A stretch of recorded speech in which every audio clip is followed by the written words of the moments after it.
Hey, so this is going to be a really short, simple video on how to make a objective mode mission in Killing Floor. Um, if you're watching this video, I'm assuming that you already know the basics of Unreal Ed, how to make brushes and work with lights and BSP and stuff like that. So I'm not going to be going into any of that stuff. Um, what I have here is just a basic BSP hallway, and I want to make a mission where the player wins if he gets from one end of the hallway to the other end of the hallway. So I have one player start, I have one light, and my hallway. That's it. Um, so before I actually get started talking about setting up objectives, uh, I wanted to mention that you should always be sure if you're making an objective mode mission to include the KFO prefix when you're saving the map. So in this case, my map is called kfo-examplemap.rom. If you don't include KFO, like if you were to say kf-examplemap, it would actually load the wrong game type when you start the game up. So that's just something to be aware of. The second thing I want to mention, before you even start Unreal Ed, you want to check your killingfloor.ini file, which you can find in your Killing Floor system folder.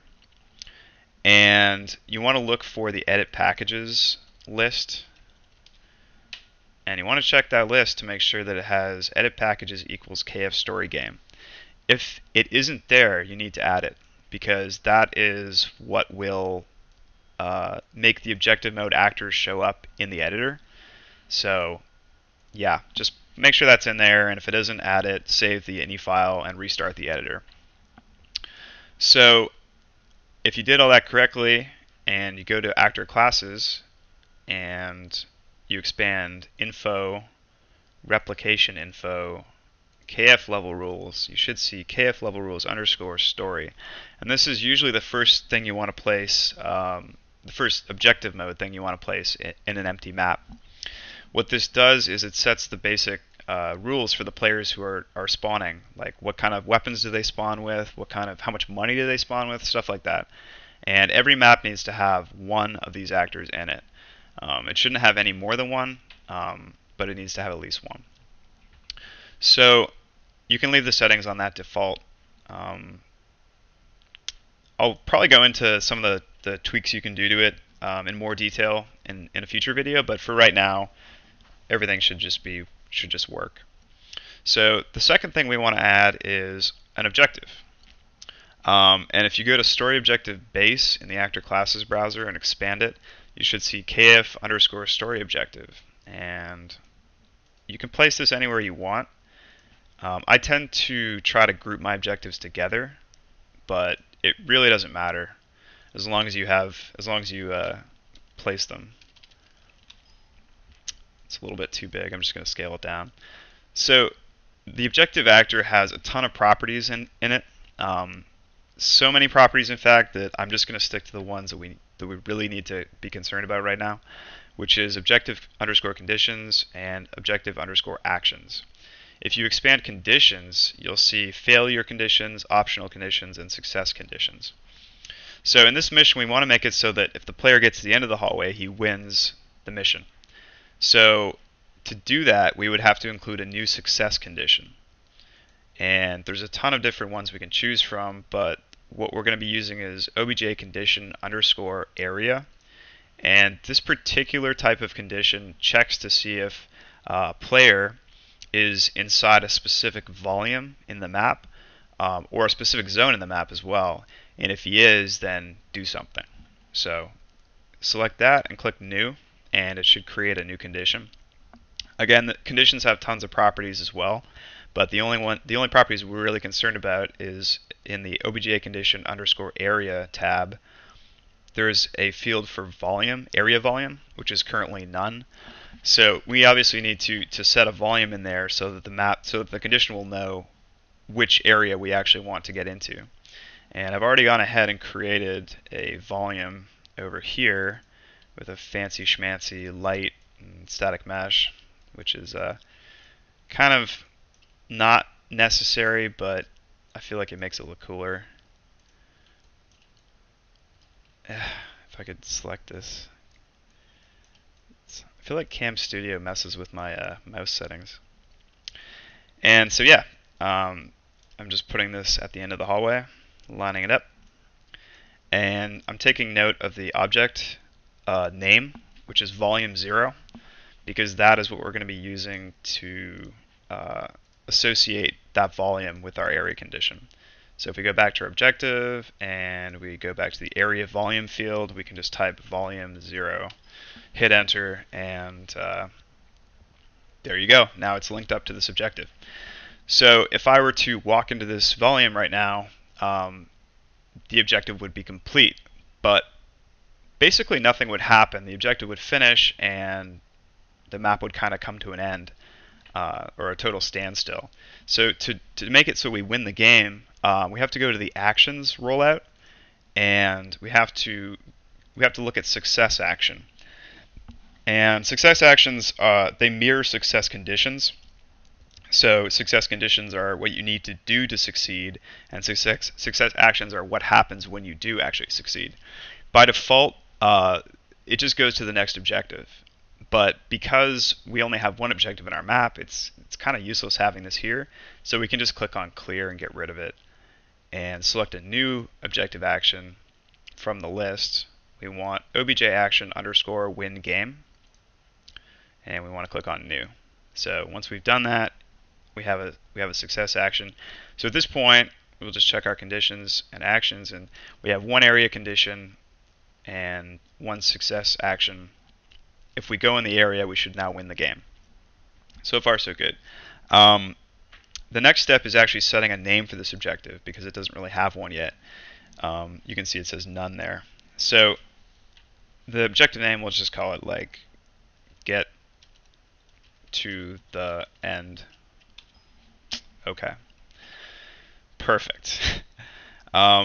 We also need to expand the under view level properties. We need to go to the rules underscore objectives tab, and we need to add get to the end in there. This is basically a list of all the objectives in the map. And what we're saying is that this is the first objective. Index 0 is always the first. So it's just telling the map that it should start that objective first. And if you did everything correctly, you should see some red text beside your objective that says start. So that's how you know that that objective is actually going to be loaded correctly. Okay, so I'm going to save the map. Don't need to build. I'm just going to jump right in and play. And hopefully everything will work.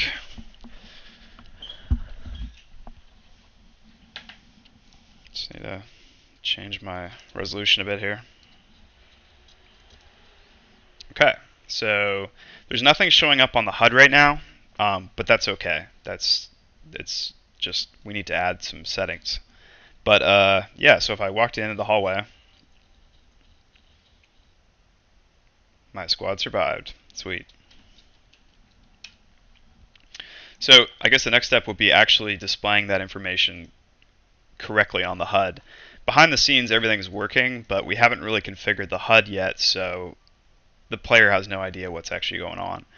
So there's different properties for condition HUD information as well as for the objective itself. I guess we'll start with the objective itself because that's a little simpler. So expand the objective underscore HUD ruleout. Make sure that bShow on HUD is true. It should be by default, but you never know.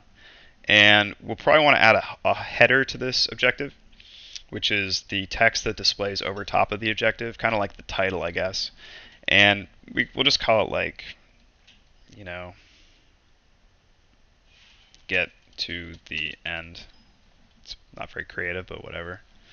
You can also change things like, you know, where on the screen is the objective displayed, stuff like that. But that should be, we won't get into too much detail there yet. And if we go to our area condition, the one that we need to complete to finish the objective, it has its own HUD tab, which if we expand it, has HUD underscore screen and HUD underscore world. And HUD underscore world is for displaying information that we want to be like floating over top of, you know, actors that are in the map.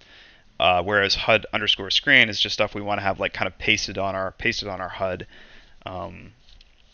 So we could actually expand the HUD world settings, and we could add a hint here which says walk over here. And the cool thing about this is that it's already going to know where to place this text because we've associated this condition with an area volume. So what's going to happen is it's going to display walk over here in the middle of this volume, or it should.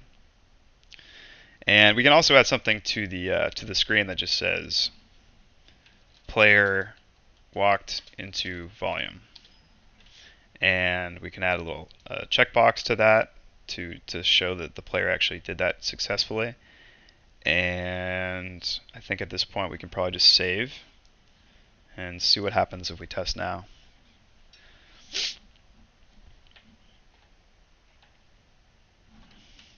Once again, I got to change my resolution. I should probably just set the default resolution to a little bit less. But so yeah, now we can see on our HUD it says walk over here. It shows the distance to the objective in meters, and it says in the top right it says get to the end, and a little checkbox that's seeing if we walked into the volume or not. And we did, so it got ticked. Awesome. So yeah, that's probably the most basic example of an objective scenario I can think of. There's a ton of properties here that I didn't cover. I guess we could probably also talk about the audio settings as well. Objectives have their own audio tracks that can be associated with them. So if you wanted to have some, awesome metal music playing as you walk to the end of the hallway, all you need to do is put the name of the .ogg file in there, and it would play it for that objective. I'm not going to do that right now, but yeah, stuff like that. Hopefully, I'll get into more detail with in future videos. But hopefully that explained the basics of how to set up a really, really, really easy objective. Thanks for watching.